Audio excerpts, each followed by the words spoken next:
வணக்கம் மக்களே. அன்றாடம் நம்ம பார்க்குற கத்திரிக்காயை எப்படி சுவைப்பட நம்ம சமைக்கலாம் அப்படிங்கிறத பற்றி பார்ப்போம்.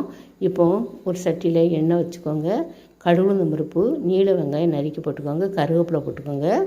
நல்லா வெடிக்கட்டும். வெடித்த உடனே பல்லாரி வெங்காயத்தை போட்டுட்டு கருவேப்பிலையும் போட்டு நல்லா வதக்கிக்கோங்க.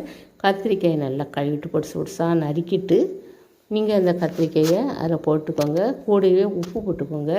அது ஏன்னா அந்த கத்திரிக்காயில் உள்ள நீரெல்லாம் சேர்ந்து அதை வேக வைக்கும். நீங்கள் தனியாக தண்ணி ஊற்ற வேண்டியதில்லை. மூடி வச்சுக்கோங்க. உங்களுக்கு தேவைன்னா மூடி வச்சுக்கோங்க. நல்லா திரைக்கிட்டால் போதும். 10 நிமிஷம் கூட ஆகாது. இப்போது மஞ்சத்தூள், மிளகாத்தூள் போட்டு நம்ம இதுதான் அதுக்கு மசாலா பாருங்கள். நீங்கள் வேறு எதுவும் போட்டாலும் நல்லா இருக்காது. இந்த மசாலையை போட்டு நல்லா கிளறி விரவி விட்டுறணும் பாருங்கள்.